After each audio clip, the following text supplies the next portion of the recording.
All right, good evening, everyone. Thank you so much for being here tonight. My name is Brandon Blum. I'm a director with Roseville City School District. We try to run parent information nights to educate parents on different topics. Sometimes it's about math. And tonight we are partnering with the Placer County District Attorney's Office to talk about One Pill Can Kill. So I'm a parent in the community as well. I have 3 young kids, and something that, always trying to educate myself on what's happening. And so just very thankful for Lisa and her team. Lisa's from, once again, Placer County District Attorney's Office. She's a prosecutor with them, and she will be the one leading the presentation today. So I appreciate those who are here in person. We have quite a few on Zoom as well. So thank you so much. I'm going to turn it over to Lisa. Great. Thank you so much. Thank you so much for having us. As you heard, my name is Lisa Botwinick. I'm a prosecutor with the Placer County District Attorney's Office here in Placer County.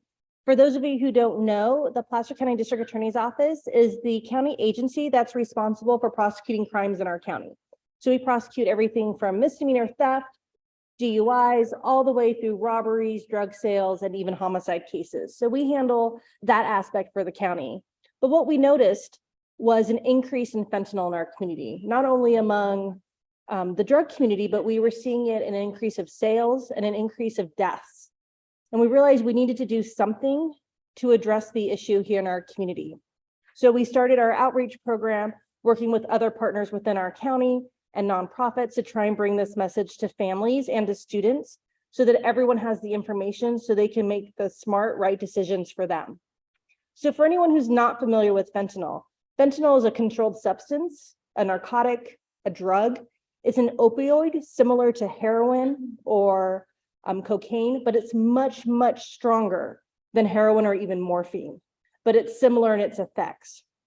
What we're seeing with fentanyl is very cheap to be made by the manufacturers and the drug dealers. So it's very cheap for them.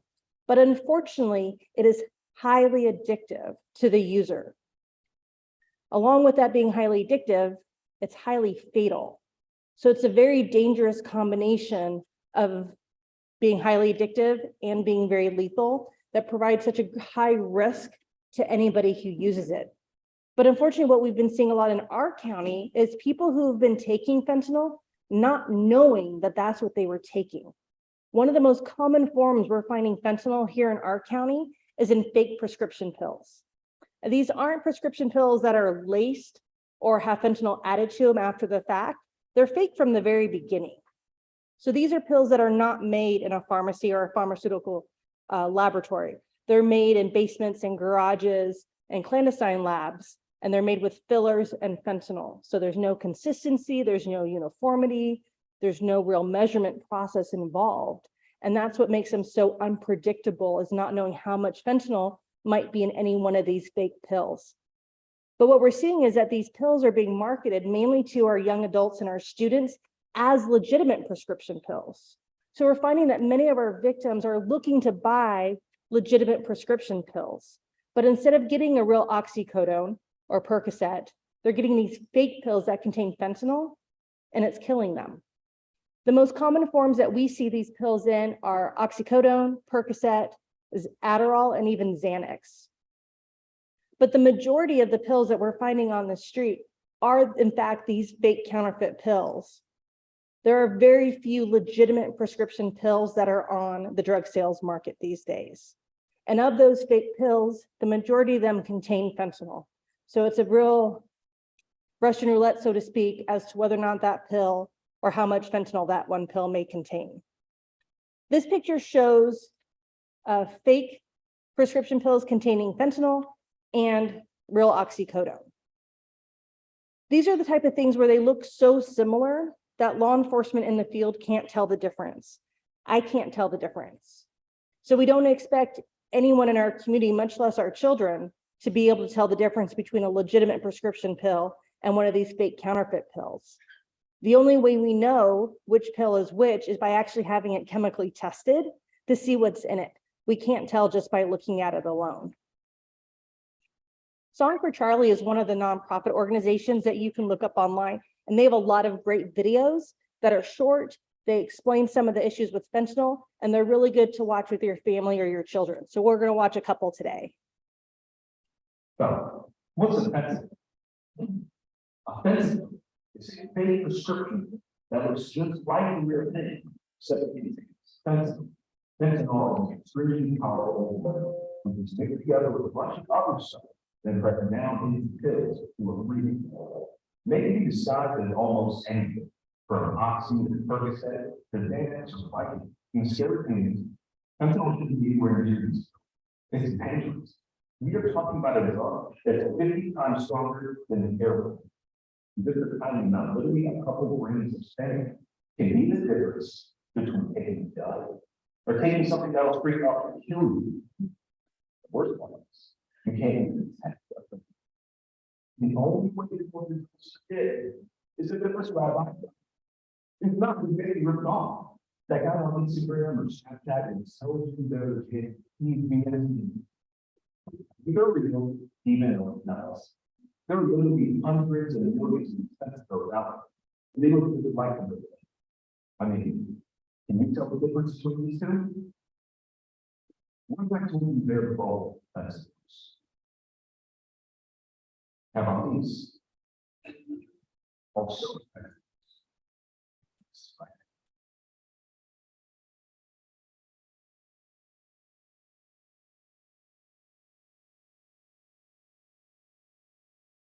Unfortunately, we've seen a rise in fentanyl-related deaths nationally as well as here locally. So it's important for people to realize that this is not just a big city issue or an issue that happens somewhere else. This is an issue that directly impacts us here in Placer County. And while we're a great place to live and to retire and to raise our children, it has a lot of those same dangers, and fentanyl is no exception. In 2021, in Placer County alone, we had 33 fentanyl-related deaths, just in our county. Nationwide, fentanyl-related deaths are up nearly 500%. So much so that fentanyl is now the #1 leading cause of death for those between the ages of 18 and 45. That's more than car accidents, driving under the influence, heart attacks. Fentanyl is the #1 killer in our country right now. This chart shows our local numbers here in Placer County. The blue bar is the total overdoses for the year. The green bar shows how many of those are fentanyl related. Keep in mind, when the coroner talks about overdoses, it means too much of any substance, whether that substance is a controlled substance or even alcohol. All of those are counted in the total overdose numbers. You can see a couple years ago, we had none, if very few, fentanyl-related deaths. Last year, we had 33. This year, as of last week, when I talked to the coroner's office, we're up to 29 fentanyl-related deaths in our county. So we can see that we're almost nearly at that halfway mark, that nearly half of all the overdoses in our county are because of fentanyl. Just one substance is responsible for so many lives that are being lost. It's important for you to have that information and the statistics of what those numbers look like in our county, but it's more important that you hear from some of our local families who unfortunately have firsthand knowledge of losing someone to fentanyl poisoning. So first, I'm going to introduce Laura Didier, who's going to talk about her son, Zach, and his story.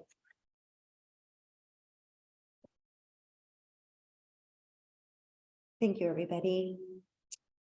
So my son, Zach, is up there, the top left.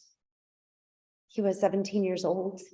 He was a wonderful young man. He was my baby of 3 kids. He was a senior at Whitney High School. Some of you have probably heard his story. It's been covered locally. As you saw from the statistics that Lisa had shared, when I lost Zach in 2020, it was really when this crisis was taking off. So our county agencies were really just starting to observe what this trend was all about. We didn't have awareness like this yet. And I knew nothing about this crisis. I knew nothing about counterfeit pills or fentanyl. I just knew that on December 27th of 2020, my son never woke up in his bedroom. He was living a great life. He was loved school, so he had good grades, and he was an athlete and ran on the track team, and he loved music, so he did play several instruments, including piano, which was his favorite. And he taught himself how to play just really beautifully. And he also starred in the school musical at Whitney High School. He was the lead male role in the show. And he was fortunately able to do all of his performances right before the lockdowns. And then, of course, the world turned upside down. He seemed to be handling it as well as, you know, as a young man of his age would do. We certainly felt plugged in with him, but we'll never exactly know what led him to experiment over the holiday break of 2020. But as I mentioned, he did not wake up on December 27th. His father's, and he went to check on him when he hadn't come down. Was not uncommon, as teenagers do, to sleep in when they don't have commitments to get up for. But it was a bit later than normal. So Chris found him at his desk, just sitting there with his head on the keyboard. He was killed so fast that his hand was still on the computer mouse. There were no drugs in his room. Chris tried to revive him. Our middle child, our older two were studying remote from college. So our middle child called 911 and assisted his father with CPR, and our daughter called me. By the time I got there, that chaos had stopped. They pronounced him dead, and the coroner was on the way. And the investigators. And they searched for any clue as to why this young man was gone. But it was the coroner that first speculated that they would find that this was a fentanyl death. And I was like, what the hell is fentanyl? How does my beautiful, happy kid get it? Enough of it to kill him. Of course, then I began my research to find out how very little of it takes to be fatal. When it was confirmed that it was fentanyl, we decided that we really wanted to be a part of raising awareness and sharing this message. We were one of the fortunate families. It's quite rare to actually get an arrest and a criminal process, but we did, because his phone contained a tremendous amount of overwhelming evidence, and they acted on it quickly. So we did go through a criminal justice process, and the dealer is in prison because Placer County is really trying to make a difference in this. But the way we all feel we can make the biggest difference is educating the community, educating our kids for what's out there. What we learned is that Zach, on December 24th, decided that he and a buddy were going to try what was sold to them as a Percocet pill, which is, of course, a legitimate prescription pill for pain. I don't condone that, of course, but he wasn't intending to get fentanyl. He didn't ask for it. He was not told that it was in there. Those pills must not have had much fentanyl, as Lisa kind of mentioned. There's no content uniformity with these pills, so you might have one that has barely any fentanyl in it. That must have been what the boys got that night, because they were both fine. But on the 26th, Zach decided to try one more, just one more. And that one ended his life in minutes. And that's why we look at these deaths as poisoning deaths. He wasn't at a party. Well, he wasn't suffering from substance use disorder. He hadn't been battling any kind of issue along that track. He was a curious kid, maybe bored, maybe some anxiety around college applications, because he had just submitted for the UC schools. And I'll never be able to ask him about it. And he did not realize that that mistake would cost him his life. And this is the new category of victim, and why it's so important that we talk to the young people about never taking any pill that was not prescribed and did not come from a pharmacy, because the street market, or what kids might pass around, or what these dealers are advertising on social media, it's all fake. And it looks just like the real thing. And it's really sinister. And it's really important that our kids understand what this danger is all about. Because it used to be when we talked to our kids about experimentation or self-medication, our worry was that they might develop dependency or a substance use disorder. But as parents, we would think, well, we would see those signs, right? We would see signs if our child was struggling with something or their grades were slipping, and we'd have an opportunity to intervene and get them help, or that maybe they'd outgrow risky behaviors and kind of get back on track. But now, initial experimentation or self-medication can end in death. And it's not fair. But our kids nowadays, they grew up with pill usage being quite normalized. They've probably been prescribed pain medicine for a surgery or having their teeth removed, or maybe they've had something prescribed for ADHD or anxiety. And so they recognize these pharmaceutical trademarked products. And they're not looking for something like heroin or cocaine, or maybe something that they do have more of a knowledge of could be dangerous. They're thinking this is relatively safe. And what we've been seeing with these trends, as Lisa had mentioned, these are nationwide trends. And between these two periods of time, you can see all of the ages on the bottom. And in that span of time, the deaths in those age groups went up about 6-fold, which is scary enough. But why we're going into the middle schools and high schools and colleges is because it is so much higher for 14 to 17. That is the growth rate. And it's often victims like my son, victims that were by themselves, maybe looking for a little relief, or they were curious. And they were by themselves. No one could save them or help them. You can't help yourself with fentanyl. It happened so fast. So in the next chart, I think we have is, these are the labs. Is that? Oh yeah.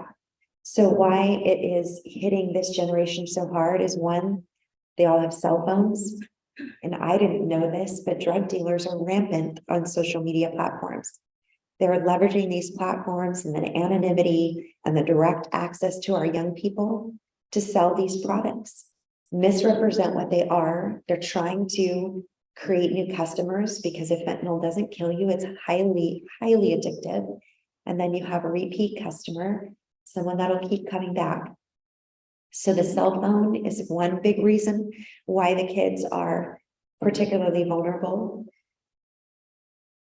And then, as I mentioned before, just how commonplace pills are nowadays. We are the most prescribed country in the world. We account for more prescriptions by magnitudes than any other country. It's advertised on TV. And kids think this is a safer way to self-medicate or experiment, when right now, with the proliferation of these counterfeit pills, it's actually the most dangerous way to experiment. And Song for Charlie, as Lisa mentioned, is the nonprofit I work with, and we just did targeted market research and focus groups with young people. And most young people still rank heroin and cocaine as more dangerous than fentanyl, when they're 15 times more likely to actually die from fentanyl than any of those other drugs. So we still have a lot of work to do to make sure our young people understand the true nature of harm with fentanyl. Now when we go to schools, we ask the kids who's heard of fentanyl. Most will now raise their hand that they have heard of fentanyl. It's in the news a lot, but they still don't really understand how it could impact them, how it's getting marketed to them deceptively, how a simple choice to buy an Adderall off Snapchat because you have finals and you think you need to focus, or you're struggling with back pain from a sports injury, and someone says, I know a guy that's selling Percocet on Snapchat or Instagram, just grab one of those. And that could be the last decision you ever make. So in drug toxicity, like when my son died and they have to do toxicity to see what killed someone, You can see yellow is highlighted fentanyl, M is morphine, RX is prescription drugs, B is benzos, etc. And back in 2014, the ages go from young to the left up to 75, and you can see how often fentanyl was found. But now look at what they're finding in toxicology reports. Fentanyl has taken over, and especially the highest point is our young people. And that's what they're finding when they do toxicology reports on young people that are dying from a drug-related death, that predominantly it is fentanyl that's taking their life. Fentanyl has changed the drug landscape. Fentanyl is synthetic. The supply is endless. It's incredibly cheap. It's a pure profit for these dealers and these manufacturers. And they don't care if some kids die, but we do.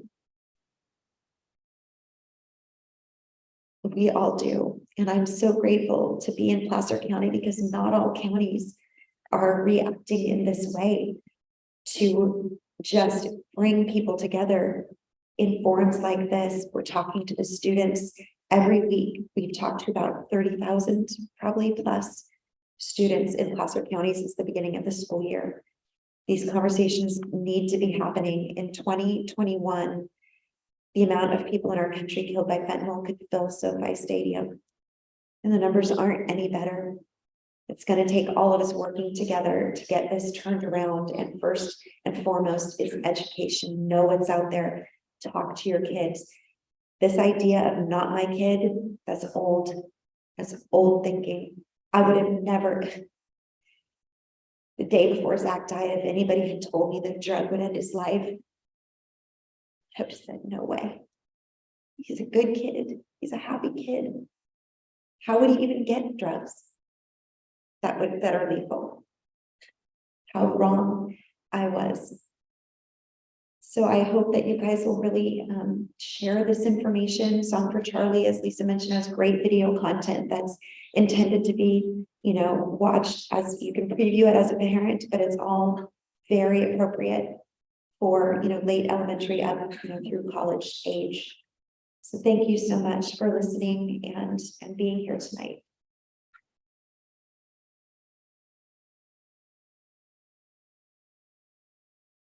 As we've seen this increase in Placer County with fentanyl, not only in use, but selling and deaths, at the Placer County District Attorney's Office, we're like, what are we going to do about this?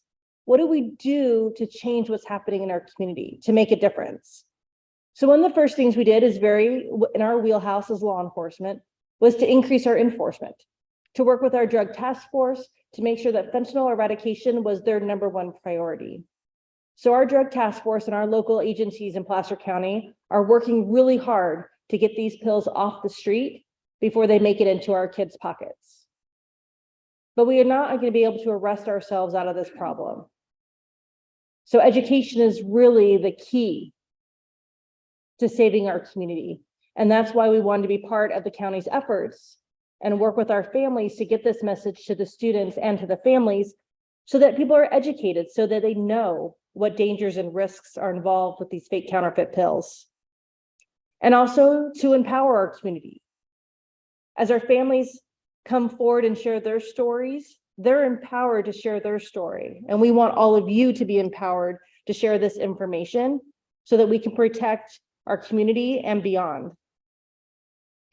These photos are actual crime scene photos from actual traffic stops here in Placer County. And you can see in those bags the sheer volume of pills. These dealers aren't walking around with 5 or 10 pills in their pockets. They're driving around with bagfuls and bucketfuls and trunkfuls of these pills. And now we're even seeing in our county in rainbow colored and pinks and purples. But we're still working on the enforcement end. We're still prosecuting drug dealers when we find them in possession of these mass quantities of pills that we can prove that they're selling. And if we can prove that someone sold fentanyl to someone else and that person died, we can charge that person with murder. And we have 4 cases in Placer County where we're holding the drug dealer responsible for the death of another because of fentanyl. And hopefully that's meaningful. Hopefully that means or shows how important we're taking this. and how lethal fentanyl is, because everybody knows how dangerous it is. The dealers know how dangerous it is, and they choose to engage in this behavior and sell it anyway. And that's where we have to say, no more, that's not okay. This picture shows just how little fentanyl can be fatal to the average adult. It is a really small amount. That's like a couple grains of salt or sugar out of a sugar packet, or if you dump a little bit out of your sugar container, it's really small. So it's easy to see how just one pill can contain that much fentanyl. And unfortunately, some of these pills contain enough fentanyl to kill a room full of people if they were to share it. But because of that inconsistency, that nonconformity, there's no way of knowing whether that pill contains no fentanyl, that much fentanyl, or 5 times that much. One of our moms who couldn't be here with us tonight lost her son, Cade, also to fentanyl poisoning. Cade was 20 years old when he bought a pill from someone he thought was a friend, someone he thought he could trust. But it wasn't a legitimate pill. It was fake. And unfortunately, he passed away by himself in a restroom with no one to help. But unfortunately, Cade left behind his dog, Athena, who doesn't understand why he never came home. And 4 weeks after Cade died, his little girl was born. And he never had the chance to meet her. He wasn't trying to die. He was looking for some relief. And instead of that, that pill took his life. And now his mom takes care of his dog, his fiance, and his baby, because he was robbed of the chance to do it himself by the dealer who sold him that pill. I'd like to take this opportunity to introduce Christina Ivares from our Placer County Public Health Department. She's going to talk to us a little bit about some of the connections we're seeing between cannabis and fentanyl in our area.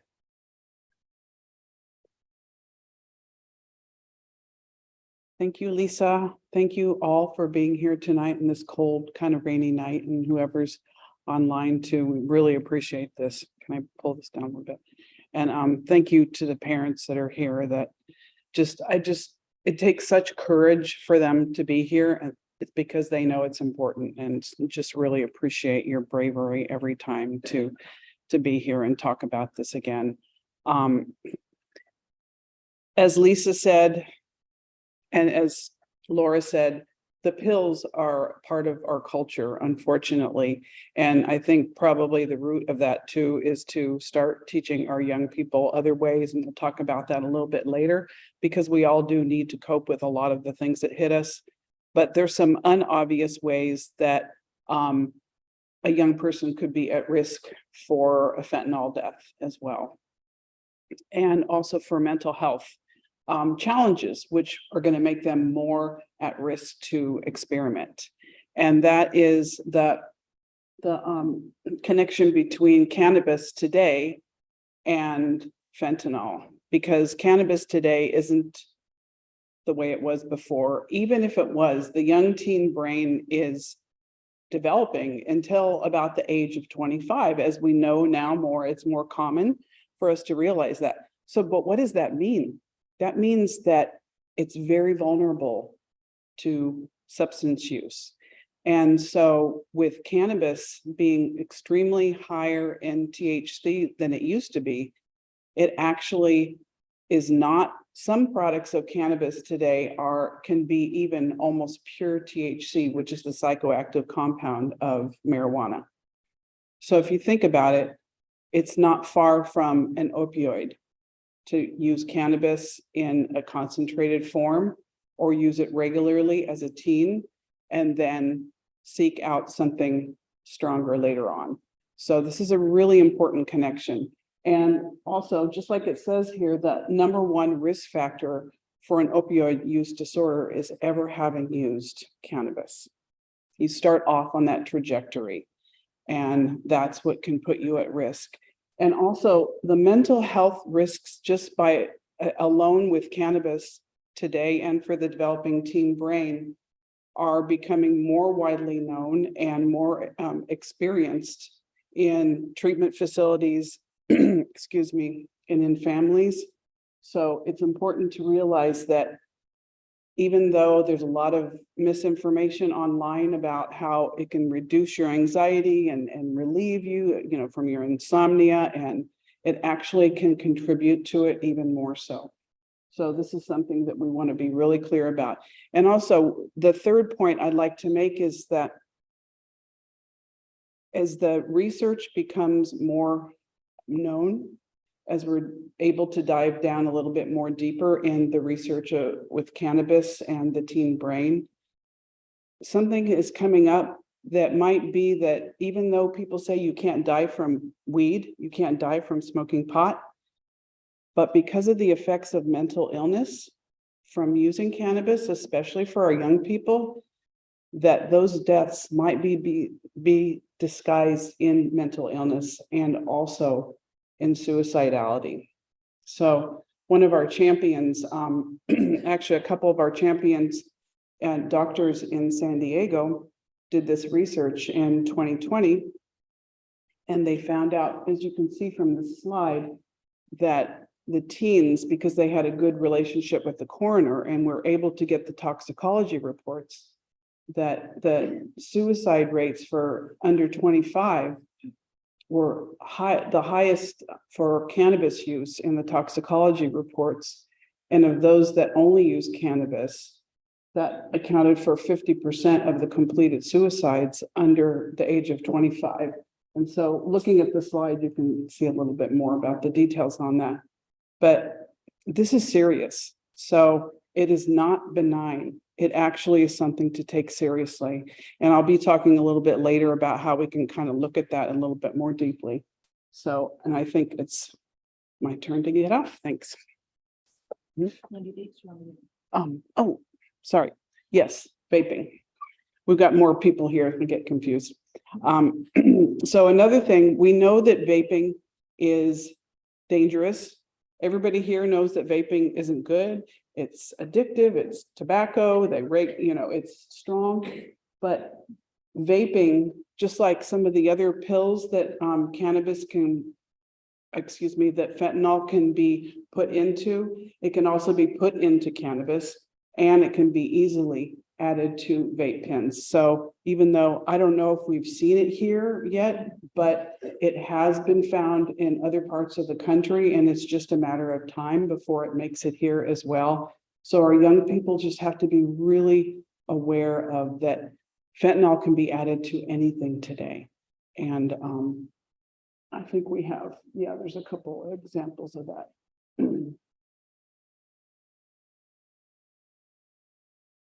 So there we go. And I'm going to turn it over to Christian. He's going to talk about some harm reduction.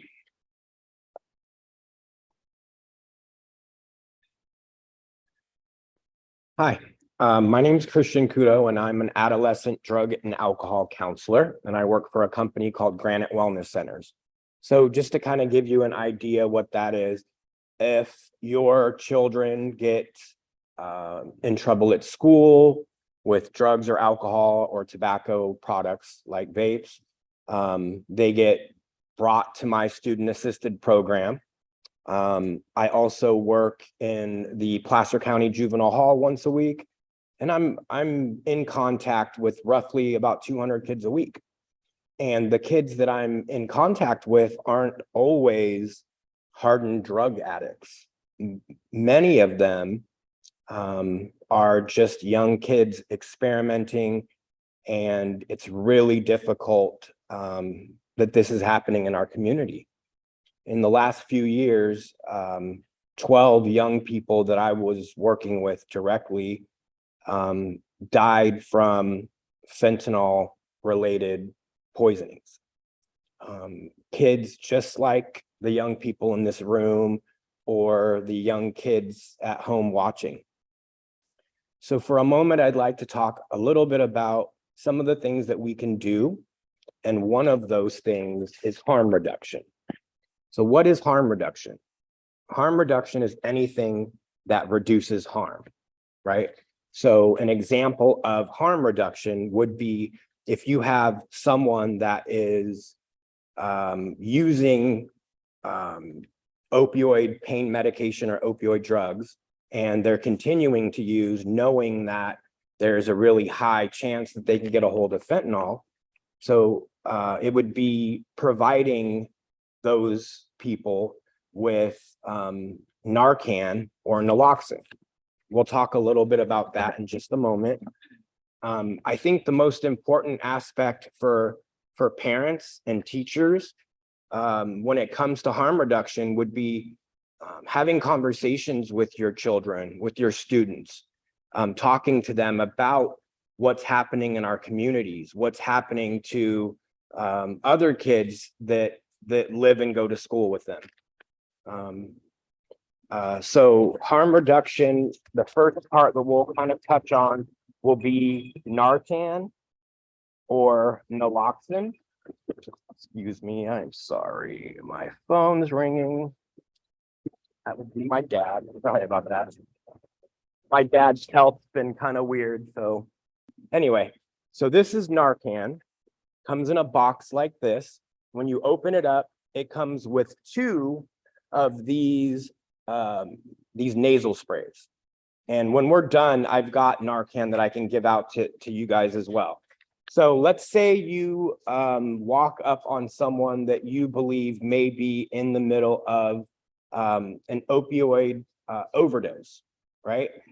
Some of the things to look for would be constricted or very small pupils, severe respiratory depression, such as slow or shallow breathing, cold, clammy skin, gray, blue, or pale skin, blue or purple lips or nails, respiratory arrest, or altogether stopped breathing, extreme decrease in level of consciousness, limp or flimsy arms and legs, slurred speech, or inability to speak at all, or lack of consciousness. So if you see someone and you're concerned that they may be having an opioid overdose, the first thing that you do immediately is call 911. Regardless, they're going to need medical treatment. They're going to need to be taken to the emergency room and checked out. The next thing that you could do is move them onto their side in case they vomit or anything lodges in their airway to kind of keep them breathing. You pull one of these out, and there's 2 of these Narcan nasal sprays in each box that we have. You open it, you pull the little cap off, you stick it in one nostril, and you push the plunger in. This isn't going to harm you, right? Let's say, for instance, that you aren't having an overdose and someone Narcans you, it's not going to harm you. Okay, this is safe. This isn't something that you're going to overdose on. There comes with 2 of them in each box. The majority of the time, it's going to take more than one of these to reverse an overdose. A month and a half ago, I was driving and there was a car pulled over and a young woman was screaming for help. And when I got there, there was a young man in the passenger's side that wasn't responding at all. Come to find out, he had taken a prescription pill and he was in the midst of having an opioid overdose. I used 2 of these on the side of the road. It takes very little knowledge to understand how to use this. The boxes that we'll give out, I'll also give you instruction manuals, super easy to use. This is one way that we can help what's happening in our community. I know I mentioned that I've lost 12 young people in the last few years. There's been 80 probably that are alive today because of harm reduction like this, Narcan.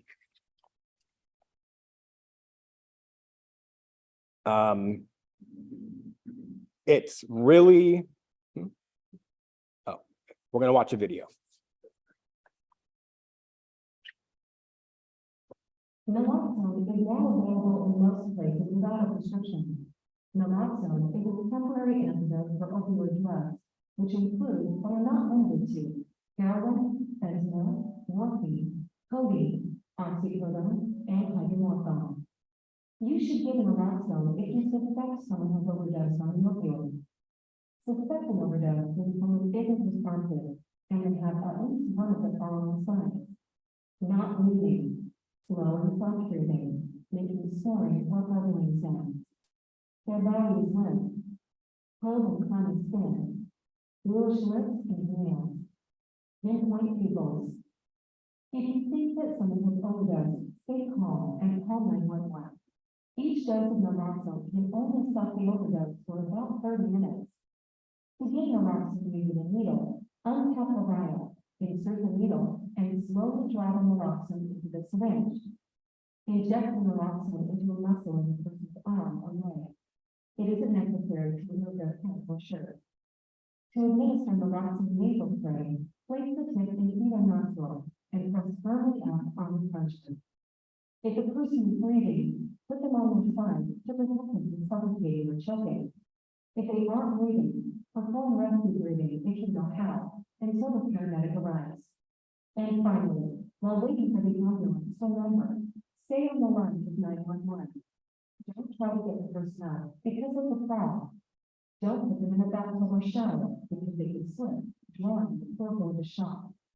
And don't put stimulants like crystal meth or caffeine because it can make them sicker. So as you can see, it's really easy to use. And it's important that we educate each other, educate our students, our children, having conversations with them. A lot of times people ask me, what is the earliest age we should start having these kind of conversations? Me personally, I began talking to my kids about drugs the minute that they were old enough to go to school. This isn't what a lot of us grew up in, right? This is absolutely devastating, and it's really unfortunate that it affects so many people in our community. You know, I've done this presentation a number of times, and every time I do this, I get choked up listening to, you know, the parents that have lost young people. A lot of times these situations can be made a whole lot better just by having conversations with our children. A lot of the kids that I work with, they'll say things like, well, my plug, a plug is a drug dealer, by the way, my plug would never sell me something like that. The thing that they don't realize is that their plug is a salesman. That's how they make their income, right? And a lot of times they have no idea what's going in these drugs. We're finding fentanyl in all kinds of different things: cocaine, methamphetamines, like we mentioned before, vape cartridges. It's very, very difficult to be able to understand and see what drugs have it or don't have it. One of the things that we talk a little bit about where I work is we talk about ways that we can try to help someone that is continuing to use substances by maybe testing their substance to find out if fentanyl is in there. There are ways that drugs can be tested, but they're not accurate completely. There are fentanyl test strips that I'll give out from time to time to kids that are still using, that they can test their drugs, but it's not a perfect science. Like they mentioned earlier, a lot of times these prescription pills aren't made in a lab. They're made in someone's garage or someone's bathtub, right? So no matter how close they are, there's gonna be problems when it comes to the amount of fentanyl that's in these prescription drugs. The most important thing that I can suggest at this point is to have conversations with your young people. If you struggle to talk to your kids, reach out. I'm going to give out my business card a little later, and you guys can reach out to me. I'll talk to your children. Whatever we can do to try to make an impact, to try to educate the people in our community, and hope that we don't end up with more young people dying so tragically like we have the last few years.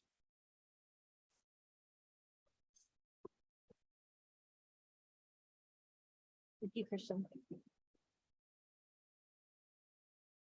We also have with us Laura Collington, another mom who's going to talk to us about her son Spencer, who unfortunately also lost his life to fentanyl poisoning.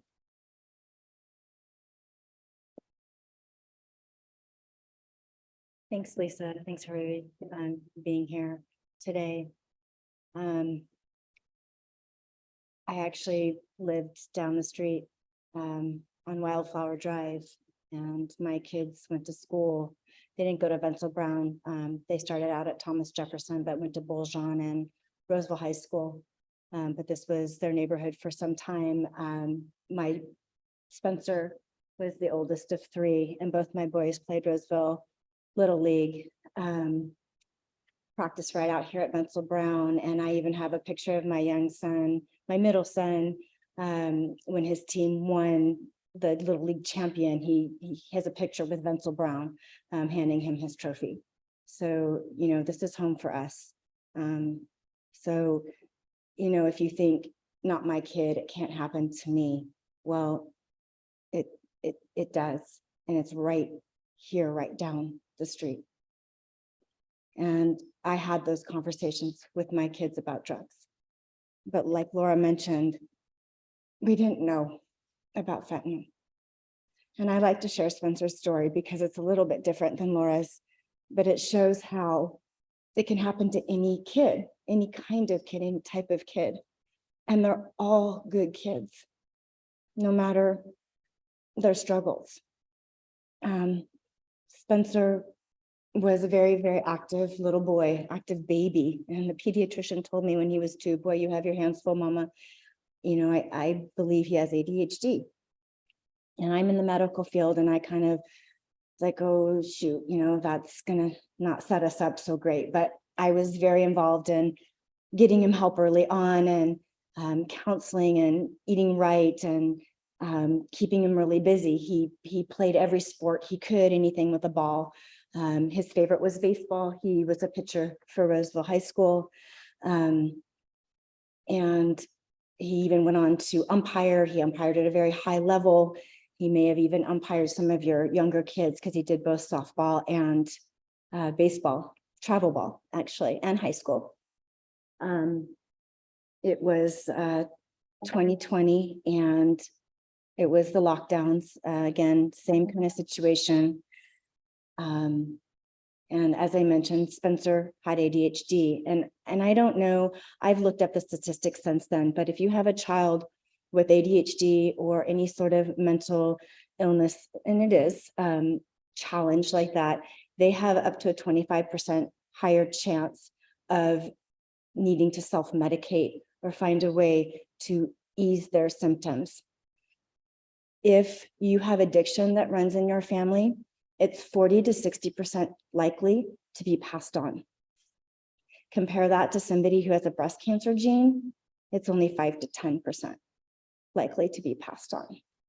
So if you have a child with depression or anxiety or an eating disorder or ADHD, and you combine that with a family history of addiction, you are very well, or should be very well armed to try to protect that child, like I did. And I was very afraid that he would learn to self-medicate, and I did everything possible. But again, like Christina talks about marijuana, you know, we've been told that it's okay, that it's good. It's like having a glass of wine instead of, you know, for the parents out there, or it'll help with your anxiety, it'll help with your depression, it'll help calm you down. You know, Spencer could have given me a lecture on why he thought smoking marijuana would have been okay. But keep in mind, that was also 5+ years ago. We now know more because now it's legalized, we can study it. But he did find marijuana, and he did self-medicate. And then along with ADHD came the anxiety. And by the time he was a senior, he was really struggling. And his dad and I intervened, we got him help, and he turned it all around, thank God. Spencer's goal, he wanted to become an EMT and a first responder. And he was very proud. He went to Sierra College. he he got his certification and he was accepted to the fire academy in January of 2021. He wanted to be a firefighter. And with the lockdowns and COVID, he lost every ability to help his ADHD. Basketball, baseball, umpiring, everything shut down, school stopped. And we will never know why. But on September 20th, he was on social media. He reached out to somebody and he asked for a Xanax for his anxiety. Instead of turning to us, or I think Spencer thought he understood what was going on out there. I think he thought he could handle it, but he didn't know about fentanyl. And he never woke up.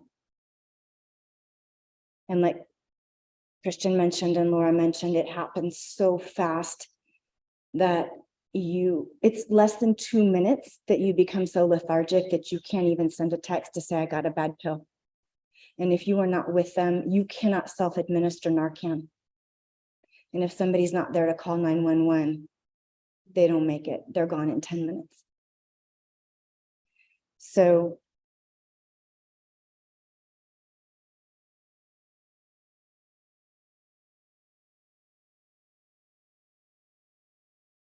So interesting thing about food and drink. Now we know that actually those great fruits and vegetables that are really important for our physical health are also important for our mental health. And fruits and vegetables can also, when you're getting enough of them, can reduce your chance of depression. I mean, how cool is that? So we know that all these good things that we should be doing, and believe me, I'm not perfect at this. I'm always working on this myself, are also tied to our mental health. So adding those extra veggies, that's one more reason. But also drinks, what we put in, what we're drinking. And this is such a really important point because it's been a trend in the last few decades for teens to start substituting meals with heavily sugared coffee drinks. I'm not going to name any businesses. But this is serious. First of all, they're not getting the nutrition that they would have had in that meal. Second of all, they're getting a lot of sugar, which is also going to affect their mental health. Thirdly, it can potentially and often does interrupt with their sleep. So you've got a lot of caffeine going on. And young people, when they're studying and cramming, and if they think, I can drink 3 cups, I can drink double whatevers, they can't sleep. What are they going to do? They're going to try to self-medicate to balance that out.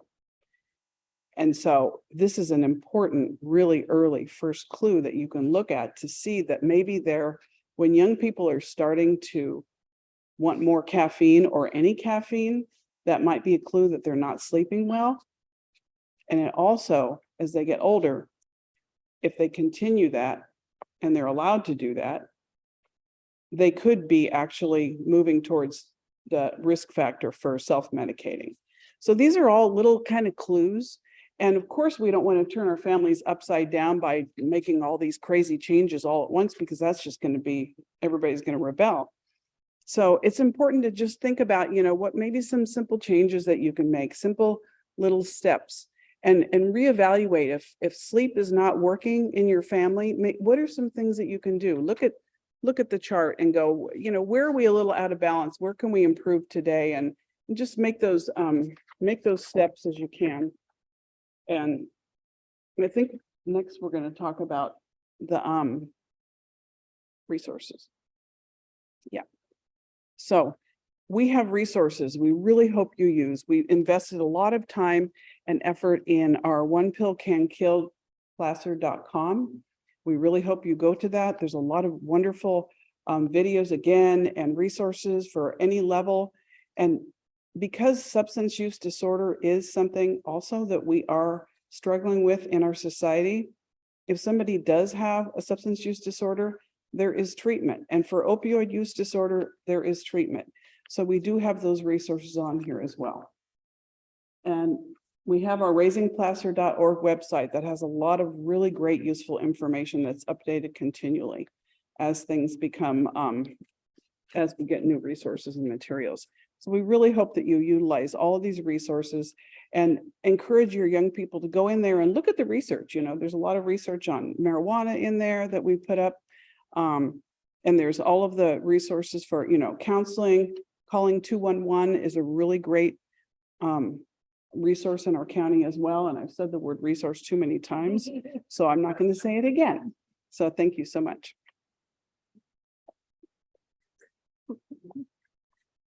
We do have a lot of great resources in our county, but this slide shows a lot of the different organizations and nonprofits within our county that have come together to bring the one pill can kill message to our community, because it's really affects everyone.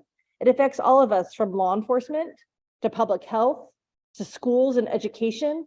It really crosses all those boundaries, and it isn't one person's problem or one department's problem. It belongs to all of us. And so it's imperative for all of us to do what we can to be part of this solution. And the one thing we really hope that everyone takes away from this presentation and the information we're providing is that if you don't get your pills from the pharmacy or your doctor, you have to assume that they're fake. And you have to assume that they contain fentanyl. That's the only way that we can protect ourselves and our loved ones. We've got some time, so if anyone has any questions, we can take some questions from the audience. Anyone got a hand to raise? Anyone? Okay, well, I don't see anyone brave enough to answer, but oh, there we go. We've got one.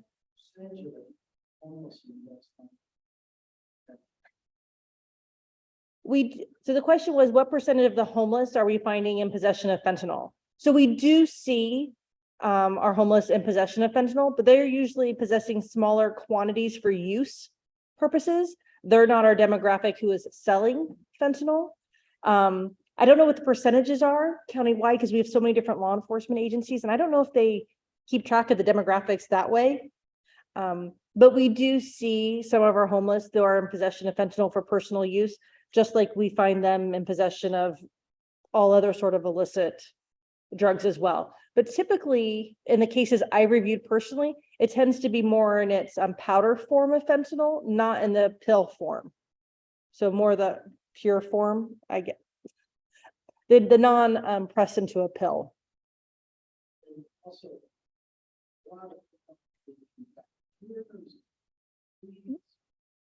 The question was, where is fentanyl being manufactured? So the chemical components of fentanyl are actually mainly manufactured in China. And then all the components and chemicals are sent mainly to Mexico, where they're put together in pill form and then usually coming across in that way. I did have someone ask me once about hearing that Placer County is a thoroughfare of fentanyl through the area. And we have a lot of fentanyl traffic that comes through Interstate 80, because we are the corridor from the southern border up through California out into the rest of the country for distribution. And we've been that way for decades for other controlled substances, illegal weapons. Interstate 80 is literally the highway to the rest of the country for distribution of illicit substances and weapons. So it's not our community or the people in our community that make it that there's so much here. It's its location geographically that makes it a prime spot for people traveling through. Any other questions? Kids got any questions? Okay, there got one in the back. What was it again? What can you do? Oh, that's a great question. What can I do as a kid to help people? The number one thing you could do is make sure you share this information with your friends, right? Because everybody who's not here, we need to make sure they know the same information so that they can be safe, right? There's also lots of different ways you can work with your school, maybe work with your principal or maybe your counselors to see maybe you should do some awareness on campus. Maybe you can make some posters. Maybe there's a club on campus that supports making healthy decisions or healthy lifestyles. And so you can find those at all different types of schools. And even if your school doesn't have one, you can talk to your teachers and principal about starting one. And you could start a club or a group on your campus to bring this awareness and help kids make all sorts of safe decisions, right? Whether it's riding a helmet when riding your bicycle, wearing a helmet when you ride your bicycle, not taking prescription medications that aren't yours, not texting while you're driving or riding your bike, right? There's all sorts of healthy decisions that we make every single day as kids that you can share with your friends to make sure everyone's safe. Good question. Any other questions? Okay, I don't see their hands. So I just want to take this opportunity to thank everyone for coming, everyone who's joined us online, to thank you to the Roseville City School District for having us so that we had this opportunity to share this information to families. Because like we heard from our moms, this education wasn't here a couple of years ago. And while they may have been able to have a conversation with their children about methamphetamine and cocaine, fentanyl was unknown at the time. But now we know. And so now there's no excuse for us to not have these discussions with our children, to make sure we've added this to the list of things that we're talking with our kids every day. If you'd like, we will still be around afterwards if you'd like to ask us questions privately. We also have some resource tables set up with some materials that you can take home with you so that you can continue the conversation at the dinner table or with your families. Thank you.